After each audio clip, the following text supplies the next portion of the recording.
నేను వారు management quota అనే అనుకున్నా కానీ యాబ్సెంట్ ల్యాండ్ లార్డ్ కానీ కూడా ఇప్పుడు అర్థమవుతుంది అధ్యక్ష.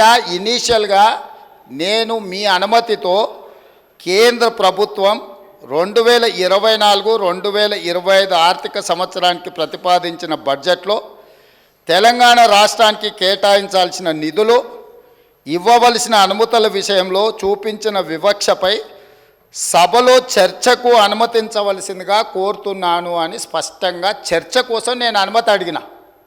వారు తీర్మానం ప్రవేశపెట్టినరు, తీర్మానం మాకు ఇవ్వలేదు. ఏంది అధ్యక్ష? ఎవరిని తప్పుదోవ పట్టిస్తున్నాడు అధ్యక్ష?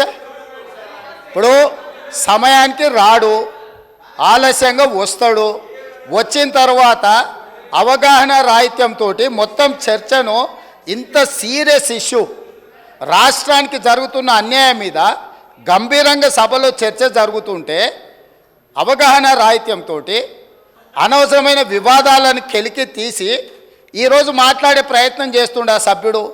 మళ్ళొక్కసారి స్పష్టంగా ఒకవేళ కాగితం లేకపోతే కాగితం పంపిస్తా. నేను మొదట చర్చ చేయండి అని చెప్తున్నాం. మీ అభిప్రాయాలు తీసుకోవడానికే చర్చ పెట్టినాం. మీ అభిప్రాయం ఏంది? మొన్న ఢిల్లీకి పోయి చీకట్లో మాట్లాడుకొచ్చుకున్నదే మీ అభిప్రాయమా? సభలో ఇంకేమైనా వేరే అభిప్రాయం ఉందా? మీరు ఏం చెప్తారో చెప్పడానికి మీకు అనుమతి ఇచ్చినాం. అది చెప్పకుండా వివాదాలు చేసి ఏదో ఒకటి మాట్లాడితే మీరు సభలో నుంచి బయటికి పంపిస్తే అబ్బా బతుకురా జీవుడా అని తప్పించుకొని పారిపోదామని ఇట్లాంటి ప్రయత్నాలు చేస్తున్నారు అధ్యక్ష. కానీ బయటికి పంపొద్దు అధ్యక్ష. నించోబెట్టుండ్రి, వాళ్ళ అభిప్రాయం కనుక్కోండి. వాళ్ళు స్పష్టంగా చెప్పాల్సిందే. తెలంగాణ ప్రజల ముందల వాళ్ళని నించోబెట్టుండే అధ్యక్ష. చీకటి ఒప్పందాలతో తెలంగాణకు అన్యాయం జరుగుతుంటే సభలో ఇంత ప్రధానమైన అంశం మీద చర్చ జరుగుతున్నప్పుడు ఇది తీర్మానమా, ఇది చర్చనా? స్పష్టంగా చర్చ అని నేను చెప్పిన అధ్యక్ష.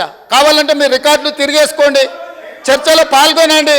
చర్చలో పాల్గొన్న తర్వాత ప్రభుత్వం వైపు నుంచి తీర్మానం ప్రవేశపెట్టాలని ఒకవేళ ప్రభుత్వం అనుకుంటే మీరందరూ సూచన చేస్తే ఈ చర్చను మీరు తీర్మానం కింద ఒకవేళ మలుద్దామా? మీరు యూఆర్ ఎట్ యువర్ ఫ్రీడమ్. మీరు సజెషన్ ఇవ్వండి.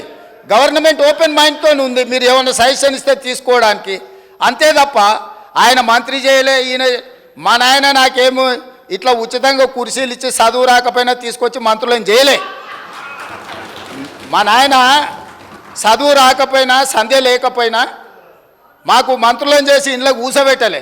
మేము కష్టపడి కింద నుంచి జిల్లా పరిషత్లో పనిచేసినాం, శాసన మండలిలో పనిచేసినాం, శాసనసభ్యుడిగా పనిచేసినాం, పార్లమెంటు సభ్యుడిగా పనిచేసినాం, ఈరోజు ముఖ్యమంత్రిగా పనిచేస్తున్నాం అధ్యక్ష. ఇదంతా స్వయం కృషితోని కష్టపడి తెలుసుకొని అవగాహన కల్పించుకొని సభలకు వచ్చినాం అధ్యక్ష.